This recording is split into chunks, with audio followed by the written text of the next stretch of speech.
Hey everybody, welcome back to another episode of the CNL Season 2. It's actually going to be another draft analysis. It's going to be the second draft of the season. This is a multi-draft league. I did forget to mention it, and I do apologize for that. So if I do make playoffs, we'll be combining some Pokemon on this team and some Pokemon on the other team that I had. But yeah, this is the second draft is actually drafting from the first kind of draft pool that people decide to go for in terms of Pokemon. And yeah, I guess that's really all I have to kind of say about it. I ended up getting second pick overall, which is kind of a double-edged sword in a way. It's good because I get to pick the second Pokemon in the second draft, which means that I do get pretty free reign over a lot of different things. And it's although on the other hand it's bad because I basically guaranteed to get sniped of my second pick when it comes back to me. So yeah, that's it's kind of a double-edged sword here. The main focus on my draft though was I wanted to get a good grass type and I wanted to get a good fairy type, which were two things that I did not have in the first one. And potentially, if I make it into the playoffs, then I will be able to have a good steel type and a good good fairy type and a good grass type. Because I have most of the other things, but yeah, I decided to just pick up something that I hadn't actually used much before. But rather than, I thought I would wait a little bit on my grass type. Because I was second pick overall, but I decided to pick up Zygarde 50% first. It's a good dragon type, like that's certainly the case, but I think Zygarde 50% is a really good Pokemon, even though it's not worth being moved to Ubers. Smogon, take notes. But Zygarde 50% does have the most spammable move in the game in 1,000 Arrows. It can be around a couple of different ways. It gets Dragon Dance, it gets Coil, Priority and Extreme Speed, gets access to Outrageous Stab, but it also gets some decent coverage as well. Iron Tail potentially, or Sludge Wave for fairy types. It's really bulky, base 108 HP, 121 defense, 95 special defense. For this thing. And yeah, that's basically it. 1,000 Arrows is incredibly spammable. It's probably the reason why it got moved up to Ubers, even though it doesn't deserve to be moved up to Ubers. Anyway, I decided to go ahead and pick up my fairy type as the draft came back around. I know I had to get a good one, but because it was a tier 2 and there were only 12 tier 2s, because one for every single one of us here, it was kind of a risky grab to plan for this Pokemon. I originally wanted to get Mega Sizzle, but that actually ended up getting taken, unfortunately. But yeah, here's the next pick. It's going to be Sylveon, and Sylveon is a good fairy type. Very glad I did manage to pick it up. It is a really nice Wish Passer. Gets access to Momentum and Baton Pass. Its stats allow it to be like a Specs Wall Breaker, Specs Wall Breaker as well. Pixelate boosted Hyper Voice. But so yeah, Sylveon has got some great bulk, 95 HP with 130 special defense as well. I guess like I said, good Cleric, Wish, Heal Bell. You can have a Tom Pass out with it. You can run it with Specs. You can run it with quite a few different ways. It's a very versatile Pokemon. And yeah, that's basically it. So with my next pick, unfortunately I actually got back-to-back sniped. I originally wanted Zeraora and Mega Venusaur. However, the person after me, who was the first overall person, he ended up getting both Zeraora and Mega Venusaur back-to-back. So unfortunately I did miss out on grabbing those, which is a little upsetting. But I thought may as well get myself a good wall breaker, so I'm not completely reliant on Zygarde and Sylveon. I was considering grabbing my grass type round 3, but I wasn't sure whether it was worth it or not. I probably should have grabbed Mega Venusaur in the second round or the first round, but then in the first round I probably would have missed out on Zygarde, and in the second round I probably would have missed out on Sylveon. So I ended up getting Infernape as my third pick. It is a really nice Pokemon. It's a great kind of setup sweeper. It gets, I believe it gets Swords Dance, and it gets Bulk Up. It gets Nasty Plot as well. It has like quite a wide range of priority moves. Sorry, no, it gets 2 priority moves: Vacuum Wave and Mark Punch. But thanks to it's got 104 in both offensive stats, which means that it's a very viable special and physical Pokemon. Run it Specs, run it Banded, you can run it Scarf, you can run it as a lead with Stealth Rocks as well, get Slack Off for reliable recovery if you need it. Grass Knot, Gunk Shot, gets Thunder Punch with Iron Fist as well, so that covers bulky water types that, you know, can kind of be a little annoying to Infernape. Grass Knot as well. But yeah, so next I decided to get a good grass type for this team.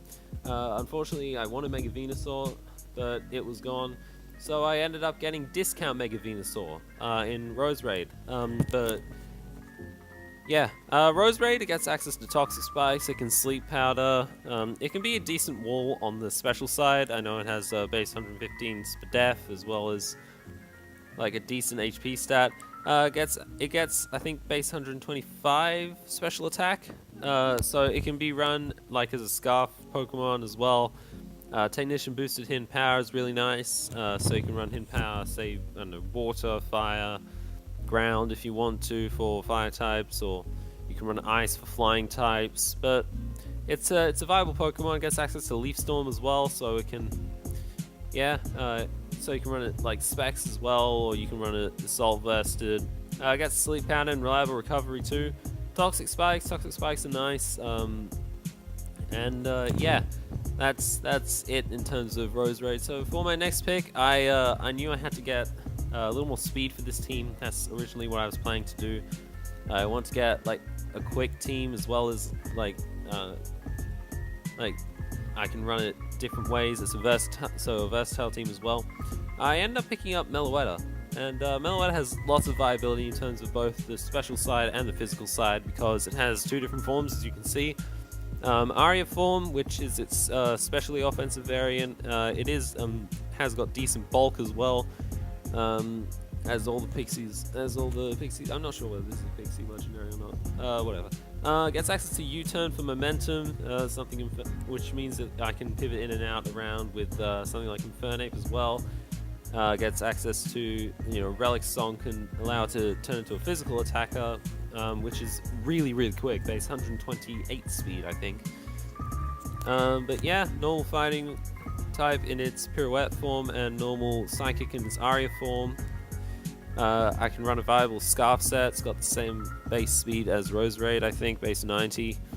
That's going to be Roserade. And so next up, I thought, because the only 2 remaining Mega Evolutions were Mega Charizard X and Mega Pinsir. And I didn't want to get Mega Charizard X because I felt like with Zygarde and Infernape on the team, I thought Mega Zard X would be kind of redundant. So I ended up picking up Mega Pinsir.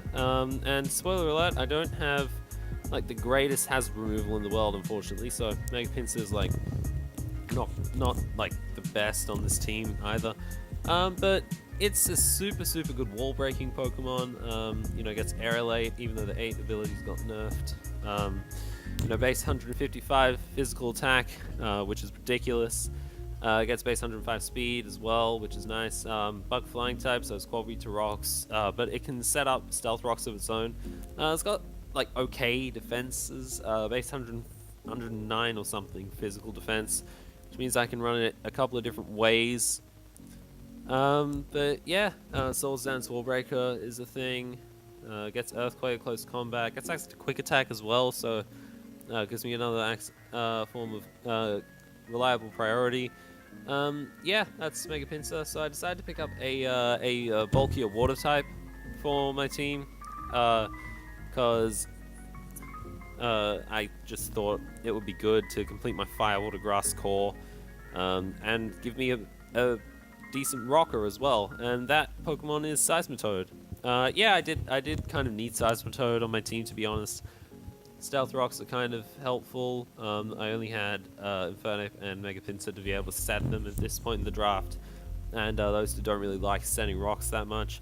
But yeah, it's a really nice physical wall, special wall as well. Base 105 HP. Even though it doesn't really get reliable recovery, I can just wish past it into it with my Sylveon if I need to. If I can keep this around pretty nicely with something like Heal Bell and Sylveon to get rid of Toxic, and Wish on Sylveon as well. So yeah, I mainly got this thing because it has the ability to set Stealth Rocks. It can also knock off. It's got a really nice typing in the water ground, which means its only weakness is grass, and even though it is quad weak to grass, yeah, that's basically Seismitoad. And so I decided to get myself a decent spin blocker as well, because that was also something I didn't have on the opposing team, which kind of led to me not to. There was one team with a decent spinning Pokemon, and as a result, I think Hazard's kind of would have stayed off the field if I didn't end up getting a spin blocker, and that Pokemon is regular Rotom. So, nice fast electric type, can Volt Switch out. It's electric ghost type as well, so even though it's quite weak to knock off, it's 6 base speed higher than the other Rotom forms, which means that it can be run a couple of different ways. Will-O-Wisp, it can be more of a support set. Gets defog, you can pain split up with it. Even though it's like defenses don't really allow it to be more of a very bulky set, and its typing is to be quite weak to knock off. It's a nice Pokemon. It allows me to complete a Sol Volturn core, Infernape, Meloetta, and Rotom now, which means I can get quite a lot of momentum in terms of this team. And yeah, that's basically Rotom. So my next pick, I think my team, like, I only have Infernape and Pirouette Meloetta that are higher than base 100 in terms of speed. So I decided to get myself some speed, and I thought I think I may need a little bit more hazard removal as well for M-Pinsir. And so I ended up getting Tornadus. Tornadus, it's a really nice, really versatile Pokemon. Gets access to Defiant and Prankster. Gets like a wider range of status moves, which makes Prankster really useful on it. It can just lock itself in a Hurricane with Specs or a Scarf or something. Base 111, allowing it to outspeed those base 110 Pokemon. It was a decent Z Captain. I was considering putting a Z Crystal on this, but I didn't. I'm not going to reveal who I did put a Z Crystal on, because it does get like a really nice wide array of coverage moves. Heat Wave gets U-turned as well, which means it can pivot in and out. I think like it's got a Sol Volturn core, this team. U-turn can allow it to pivot out. And yeah, that is all in terms of Tornadus. Mainly got it because of the hazard removal and potential something like Tailwind support as well. Yeah, that's I thought that was some pretty solid removal for M-Pinsir as well. This on top of Rotom, my two forms of getting rid of hazards so far, which is kind of one of the flaws of this team. So coming back up the draft, I ended up getting sniped off the last, and I mainly got this thing because I ended up getting sniped of the last Steel type on the draft, Stack Attacker. Which means unfortunately I do not have a Steel type on this team. Which is going to suck, especially considering when I'm playing against something like Bird Spam, because Rotom is so far my only resist. So I decided to make my team even more weak to flying and pick up Scrafty. It's a decent wall, I think. Wish support from Sylveon really helps, considering that I actually picked up probably one of Scrafty's biggest checks earlier on in the draft, in Sylveon, of course. Means that Scrafty is actually pretty cool on this team. Gets access to Taunt. It can set up. I think Dragon Dance. It can be a bulk up set. Shed Skin, Intimidate, and Moxie are all really nice abilities. Even though Shed Skin is kind of situational, but yeah, Shed Skin and Moxie, Intimidate as well, which means that it can be a really nice physical wall.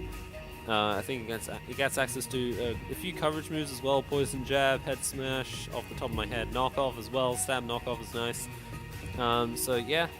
And so the last pick was going to be the second last pick overall in the draft. And I ended up picking up Kabutops. So Kabutops, I don't think it's a bad last pick. I mean, it honestly could have been a lot worse. Weedle could have been left to me. Something like Swaddle or Weedle. I would have been fine with Swaddle because webs, but it's honestly like Kabutops is a good Pokemon. I think even without rain support, I think it's got like a really decent base, 115 I think physical attack. It gets like knockoff and rapid spin as well, so it's more hazard removal for M-Pinsir if I need it. So yeah, that's going to be the team.